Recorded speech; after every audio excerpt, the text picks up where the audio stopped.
Hi, I'm Kathryn Newitt. I'm a Senior Manager at Some Products, and I hope you're really enjoying Excel Virtually Global 2024 so far. Today, I'm going to talk to you about using Power Query to build a refreshable timetable. We're all used to Power Query being known as an excellent tool for solving financial challenges, but we can also use it to solve other problems in life.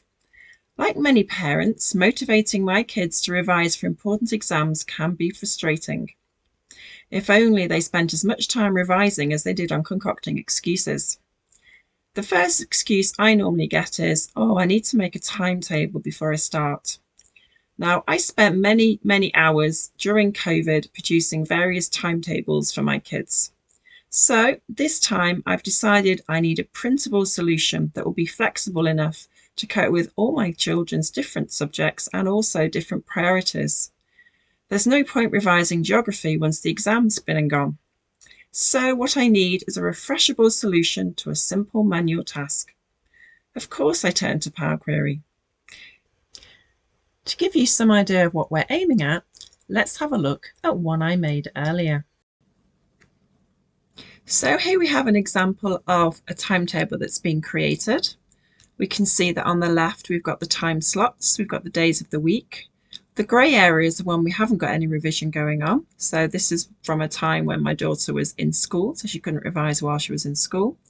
However, she was also on Saturday, had a Saturday job, so we didn't use those areas either, and I'll show you how we achieved that in a minute. Now just notice that on Wednesday we've got a lot of French together, and we can solve that quite easily, as I'll show you in a moment. So let's look at the inputs. So we have a list of subjects. If you want, at the moment, for the way this is working, if you wanted to have more slots for a particular subject, you could just enter it twice on this list. There's nothing to stop you doing that. And then we have a template. And this template is simply telling you the time slots and which slots you do not want to have revision timetable entered. So if you don't want to revise on these particular slots, then you just put an X in there, and the timetable will translate that for you. So it's quite a simple timetable.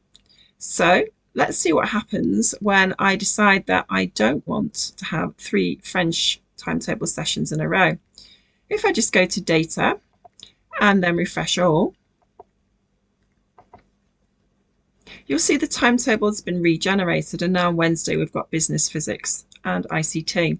So let's see how we create this flexible timetable that's extremely easy to refresh. So in this version of the Excel file, all I've got is the inputs. I've got my subject and I've got my availability. And what I've done is I've Control T or Insert Table, and I've converted this to a table. This one is called Subjects, as you can see, and this one is called Availability. And I've got my queries. I've extracted it to queries in Excel. So I've got my subjects and my availability, and I've made those connection only because I've already got the data in these tables and I don't need to load them again. Now the first thing I need is the total number of subjects. And of course I could do this in Excel, but what I'm going to do is try and do all of this in Power Query and use the interface as much as possible. So I'm just going to double click on subjects. I'm going to be using this particular query, so the first thing I'm going to do is take a reference copy. So this means it will update when subjects updates. I'm just going to call this subjects total. Now I could do this with M code, but as I said, I'm going to use the interface. So what I'm going to use is the group by functionality. Now you see the default behavior is to group by my subject, but I don't want to do this. There's no way of deleting it here, but if I go into the advanced options, I can remove this from the groupings. So I just delete this, and now I can count the rows that I've got, which will give me my total. So now I can see my total is 15 rows. And I'm going to use this as a parameter in my calculation. So I'm just going to drill down into this. Click on the cell, right click, drill down, and that's going to give me my value of subjects total. So now what I need to do is find out the total number of slots that I need to populate. So if I go to the availability query, you'll see that I can't just do a group by and sum all the rows because some of the data is in different columns. So what I need to do is unpivot my data. However, if I just unpivot it as it is by selecting slot start, right clicking, and unpivoting other columns, you'll see that I only have the values with X in. And that's not right because I need the empty slots because they're the ones I actually need to populate. So what I need to do is go back a step, and I need to get rid of all these nulls and replace them with blank instead. So I select all my columns by Control A, I right click to get the right click menu, and then I can replace values. I do want to insert a step, and I want to replace null with a blank. So I'm going to click OK. And then if I go back to my unpivoted other column step, you'll see that now I have the blank values as well as the X's. And the next step is for me to filter and remove the X values from here because these are the ones that I don't want to populate. However, before I do this, I need to take a reference copy of availability as I'm going to need it in this form later on in my processing. So I'm going to take a copy, again a reference copy, and I'm going to call this slot total.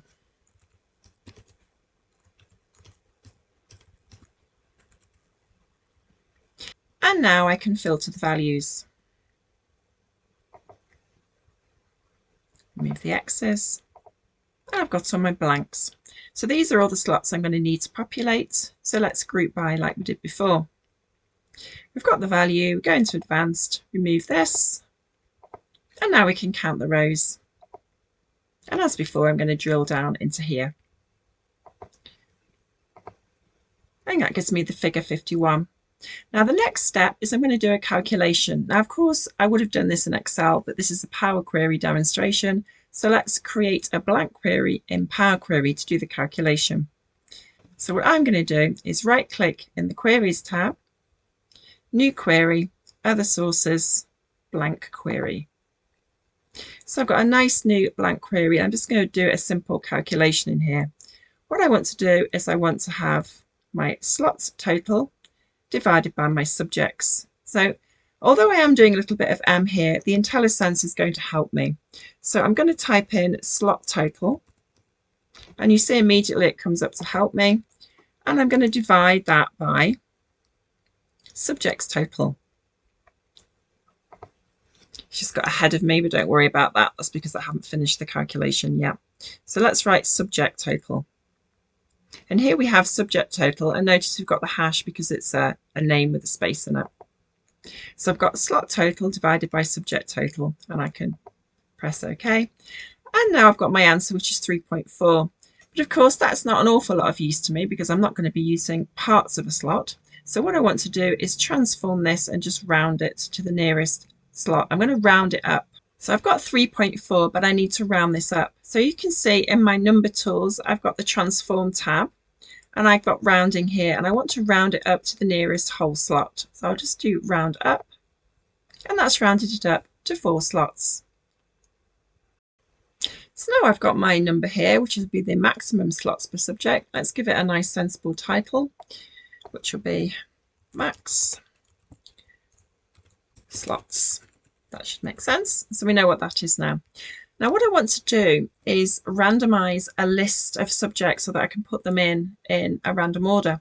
So there's several ways I could do this. The way I've decided to do it is to create a little query based on the maximum slots and then merge that with the subjects. So let's do that. I'm going to create a new query. Again, other sources, blank query, and I'm going to use some simple list functionality this time.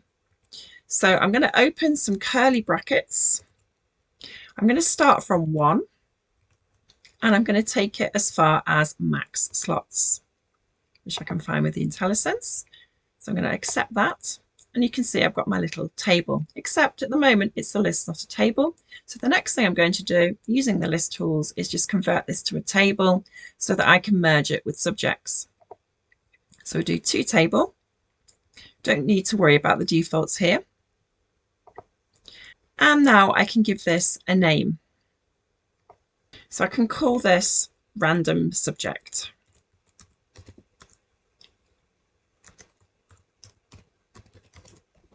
because that's the purpose of this. I'm going to randomize the subject list. Now, the next thing I'm going to need is a way of merging with subjects. So to do this, I'm going to add a dummy column just to allow me to link. So I'm going to do add column, custom, call this link so we know what it's for. And we're going to make this just 0. It's a nice simple way to link, quite efficient. And we should make this a whole number because that will make the link more efficient when we're merging. And I'm going to do the same thing on subjects. I've got all my subjects. I'm going to again add a custom column, which is going to be link. Again, 0. And I'm also going to make that a whole number. So starting from my random subject, I'm going to link to subjects. I'm going to go to home and we're going to merge queries. I don't need to merge queries as new because I want them to appear in this random subject query. So I'm going to take my random subjects and I'm going to merge with subjects. As you can see, we've got the columns available. We're going to use the left outer join, which is the default. So taking everything in random subject and linking it to subject, which in this case is going to link everything because everything is 0. As you can see, the selection matches 4 of 4 rows from the first table. That's created a little column here with table information. If I click in the white space, you can see I've got all my subjects in each of these. So I'm going to expand this. I don't want the link. I just want the subject, and I don't need this original column name as prefix. So click OK. And that's given me a list of all my subjects appearing 4 times.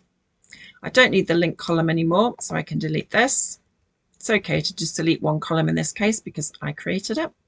And now what I want to do is create random numbers in here instead of the column. So to do this, I can add another custom column. And this is going to be my column slot number. So I'm going to call this slot. And this is going to use some M code. And this time the M code I'm going to use is number, random between, which is very similar to rand between in Excel. There we go, number, random between. Now let's be careful we don't get a double here. Yes, we have. Let's just get rid of that extra number. Number, random between, and it's going to be between 1. Now I could use any number as a top limit here, but since I've already got my slot total, I'm going to be using that. Saves any more hard coding. And we're going to use that to generate our numbers. So you see, we've got some strange numbers in here. It doesn't really matter because I'm only using this to get it into a particular order. So I'm going to get rid of column 1. And now I'm going to order my data. So using this, I'm just going to sort ascending. Doesn't matter how I do it. And now I'm going to add an index, because what I've done now is put everything in a random order. So add another column, add index. Doesn't really matter. I'm going to have it starting from 1. And now I've got my data in a random order, so I can delete this slot now. Remove. So now I've got all my data, been allocated a number, and it's in completely random order. And now I can merge this with my availability to get my final timetable. Now I could just use availability as it is, but to keep things clearer so we can see where things have come from, I'm going to actually take a reference copy of availability, and I'm going to call this timetable.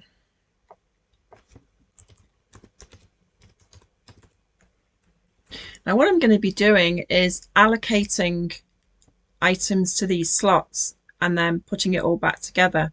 So in order to make sure I put it back together in the right order, I'm going to do a couple of things here. The first thing I'm going to do, if you've noticed, I've been ignoring the fact this slot start doesn't have the correct data type, but now it's become important. So I'm going to change the data type of this to be a time. So now they look better. The next thing I'm going to do is I'm going to allocate an index to this, so everything's also got an index that I can work with, because it's a bit easier than trying to work with the times here, because we're going to have the same time for different days. So I'm going to add a column, again an index column, and this time I've got it starting from 0. It doesn't really matter. This is going to be used to get everything in the right order at the end, just to show you that different ways work just as well. So now I've got all my data and I've got it in index order. The next thing I'm going to do is filter to remove the rows containing X, the ones that I don't want to populate. So I'm just going to go into here and get rid of the X's. And now I can add another index, and this time the index is going to be for the slot numbers. So I'm going to go to add index again.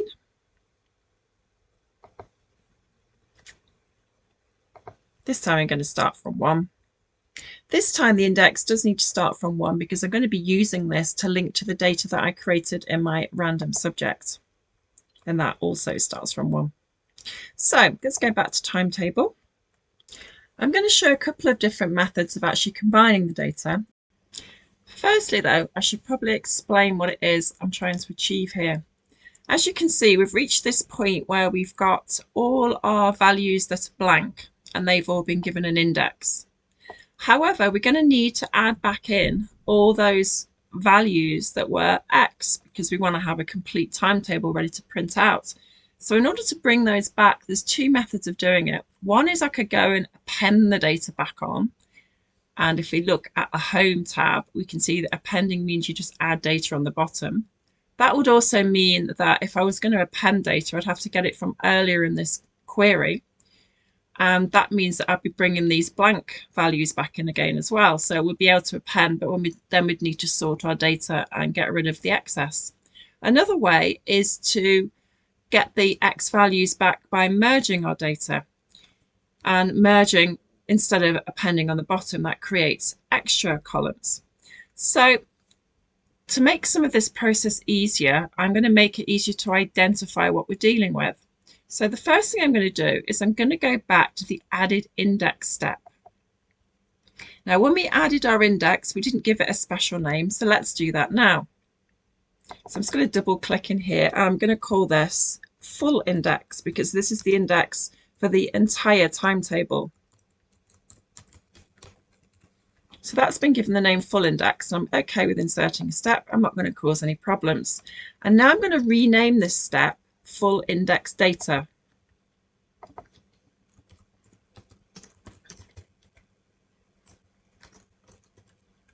Now what's important to understand is that this information in this table exists at the same time as this information in the final table. Just because they're in this particular order doesn't mean that the data does no longer exist once you get to this step. Now for this step, I've already created an index for the slot, so I'm just going to rename that as well. So I'm going to call this slot index. So now this is going to be called slot index, and I can rename this step to be slot data, or even slot index data to make more sense. Data. Okay, so now I've got my 2 steps that I'm going to append together. So I'm going to start off with my slot index data. I'm going to choose append. I don't need to append as new because I'm including the data in the current query. And I'm actually wanting to append to my current timetable. So the default behavior for this is to append to the existing last step. But I'm going to change this second entry to be this full index data instead. So I'm going to change the word slot to the word full. So now what I've done is I've appended the slot index data to the full index data. So at the beginning, we've got all our blank values, and these have got slot indexes. And then at the end, I've got the X values, but I've also got the blank values again, but this time without any slot data. Now you might think the easiest way to get rid of this is just to get rid of the null slot index, but the problem is I'll also lose the X values as well. So we can just have a look at how this would go if I wanted to, I'd create this filter, but then I'd need to adapt it by understanding some of the M. So I could change this by saying or It's disappeared again. There we go. By saying or value with a capital V, so it recognises it. Remember, Power Query is case sensitive. Or value equals, and we have to use the double quote marks, X. So that should then pick up everything where the slot index is null or the value's X. And that also picks up our X data. Now, if you're not comfortable with doing that sort of thing in Power Query, we can delete that step again. And what we can do is we can combine some of our data here so that we can just filter on one column instead. So if we take the value and we take the slot index, now we're going to add a new column because we don't want to lose our existing columns, and we're just going to do a merge columns here. And we don't want any separators, we literally want to put the data together. So we'll click OK here. And now what you see we get is we've got the blank data with our slot indexes, which is fine. And then when we get down to the X's, the merge column has either got nothing in it or it's got the X. So what we can do now is we can just get rid of the blank values on merge instead. So we can filter on this column. So what we're going to do is going to remove any blank data. And if you remember, we had 147 columns before, and we still have 147 columns. So that's another way of doing it if you're not so comfortable changing the M code. So now all we need to do is just remove that column. So you can select it and press delete, or right click and remove column. So that gets us to this point where we've got all our data, but now we need to get it in the right order.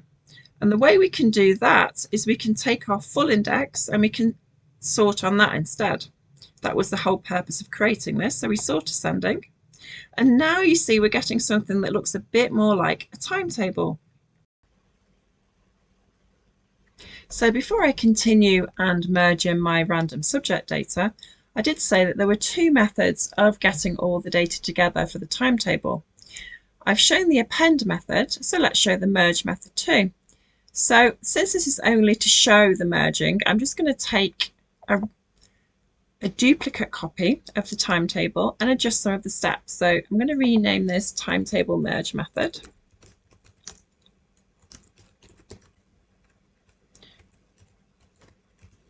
And I'm just going to delete some of these steps. So I'm going to go to the first step I want to delete, which will be appended query.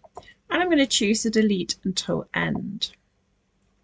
Ask me if I'm sure, and I am. So we're now at the point where we'd rename some of our indexes and we'd rename some of the steps. So now I'm going to look at merging the table instead.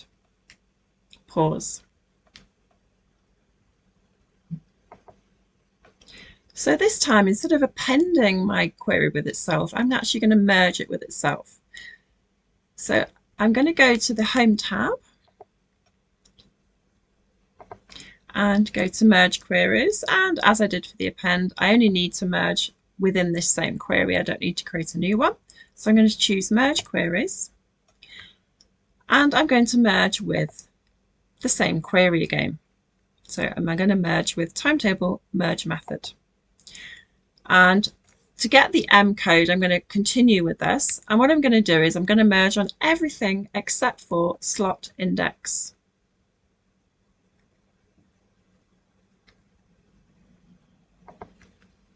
So I'm going to hold the control key down and select these in order. Then hold the control key down again and select these in the same order. That's important that you get the same order. And I'm going to use a left outer join, which is the default. So as you can see, we've matched 51 out of 51 rows. Now, the results we get here aren't really relevant because what I need to do, rather than join the two last steps together, I need to join this step and the full index data step. So now we've got the M code that we need. Let's adjust it. At the moment, we've got slot index data linking to slot index data. So let's instead take full index data and link that to slot index data.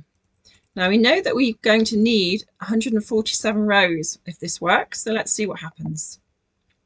And there we have it, 147 rows. And as we had for the other example, it's probably best to sort it, although to be fair, it looks like it's come through in exactly the order that we need. So we can leave it at that. We can compare it to the timetable method. So we've got Monday with a blank, and then we've got a group of 5 X's. So let's see. Monday with a blank and a group of 5 X's. So that's worked nicely. So really it comes down to which method you prefer using, which one you're more comfortable with. I'm going to go back to the timetable query.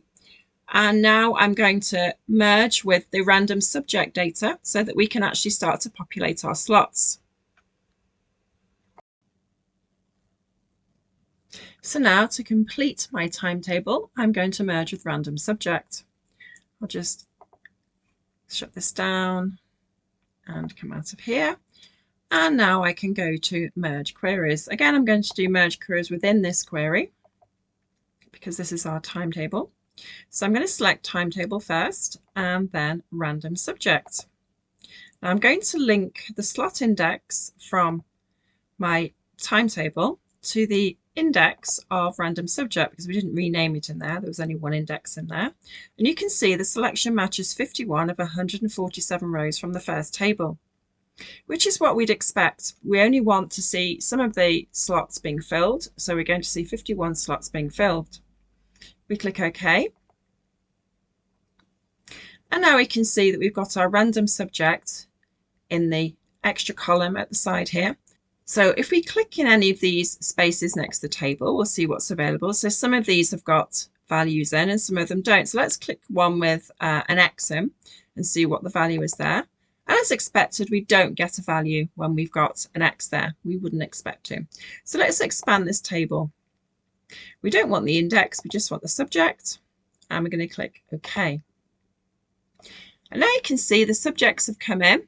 So anywhere where we've got an X, no subjects come through. Otherwise, we have a subject. Now what we can see is we've got 2 columns that have the information that we need for the timetable. We've got the values column, which has the X's in, and we've got the subject column, which has either the subject or a null. We need a single column. The way we could do it, we could create a conditional column, or as we did earlier, we could try combining these columns. So let's see how that works.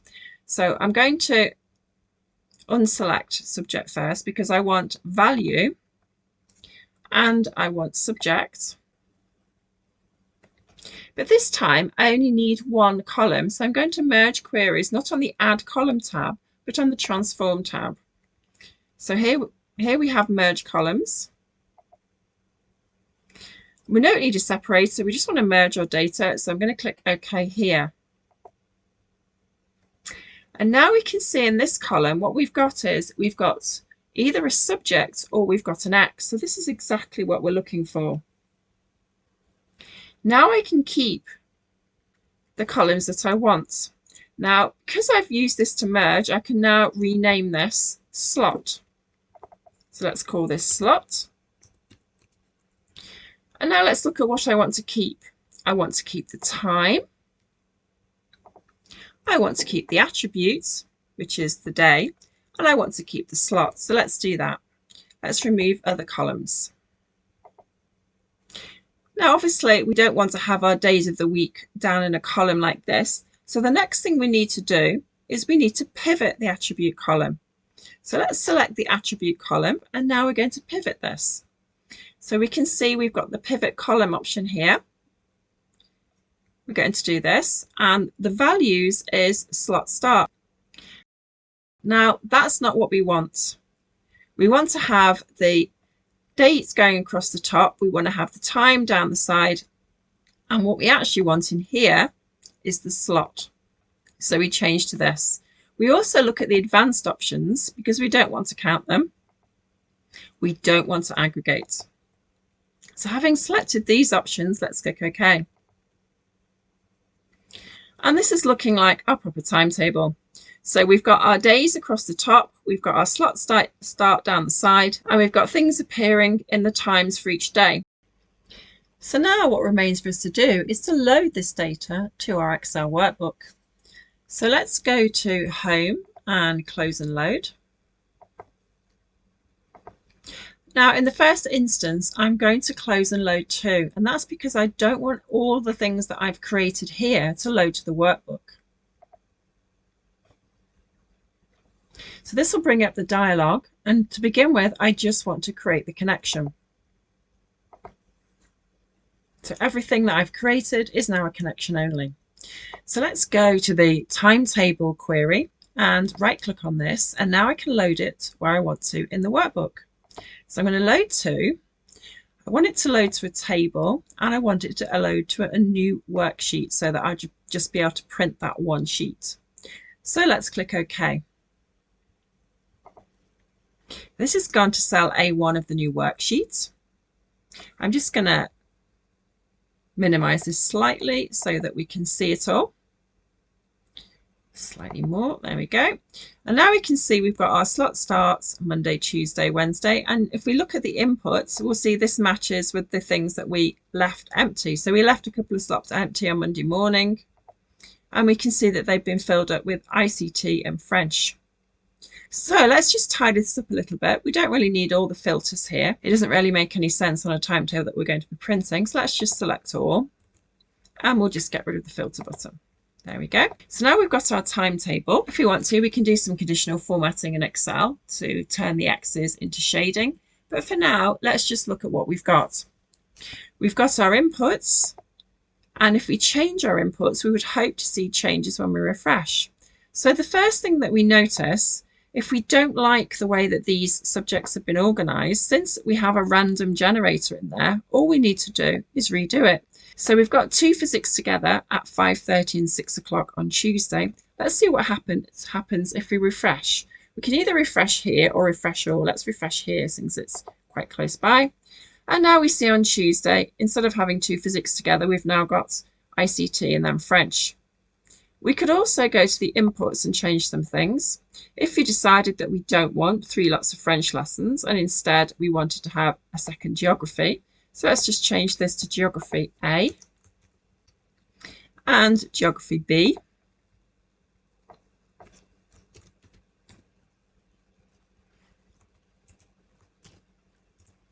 And now we'll have a look at what effect this has when we update our timetable. Now we can see we've got a Geography A appearing and we've got a Geography B. So that's come through to our timetable properly. So that's all working very well. And now, of course, when we print it, we don't want to see all these X's everywhere. It'll look a bit confusing. So let's just do some conditional formatting to make it pretty at the end. So I'm just going to click anywhere in the table, Control A to take the whole table. I'll go to conditional formatting, a new rule. The rule type is going to be format only cells that contain. My cell value is going to be equal to X. And now I can set the formatting. So I want to fill, and I'm going to fill on the dark grey there. And I also want to put the font the same colour, so that's not showing up, otherwise I'll still have X's. So the colour I'm going to pick is the same dark grey. Click OK, and OK again. And that's got rid of all my X's, so I can print it out and it's quite obvious where the actual subjects are. So now all that's left to do is sum up what we've done so far and perhaps talk about enhancements we could make to it if we wanted to. So just as a recap, my initial challenge was to stop creating handwritten timetables and find a way of creating a flexible, easily refreshable timetable that I could use for all my children's revision. So to summarise what we did initially, we had our list of subjects and we'd created extra slots if you wanted extra subjects. We'll look at another method for this in a moment. And we've got the X's for where we don't want our slots, and we've got the timetable showing where we do want to populate them. I then found the total of my subjects, I found the total of the slots, I worked out the amount of slots per subject, rounding up if you remember. And then I took the subjects, gave them a random number so I could get them into a random order. Lots of indexing along the way. We did some appending, some merging, we did some pivoting and unpivoting, and we got to our end result, which was the timetable, which we then made to look a little bit more pretty. Now you'll notice I've got a few more tabs on this particular model. So if we go and look at exam info, you'll see that here, instead of just having my subjects, I've also got a date. And this is the date when the exam is taken. The idea being that you would not need to study the subject after the exam is already passed. Now, ordinarily you do this compared with today's date, but seeing as I want to show it as an example, I've actually allowed an input date. So this is a table. And if I look at table design, you see this is now called exam dates. And this is a named range called timetable dates. So I've brought these two entities in through to Power Query. So if I go into the subjects, you'll see that I've made a link to the other subject exam table. So now I've got my source as we did before, and we do the usual things. So we change type, added our link column, change the type of the link column, but then I've got to merge queries. And I'm merging queries with subjects still needed, which is a new query I've created. So let's go and have a look at this. Here's my subject still needed. Now the source of this is exam dates, and then I've filtered rows. So let's have a look at this. Now what I've got is I'm looking only for rows where each date is less than timetable date. And if you remember, that was the name range that I brought in. Now to create this, I just did it with any date, and then I replaced it with timetable date.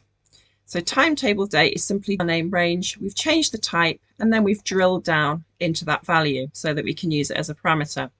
So that gives me the values in my subject still needed.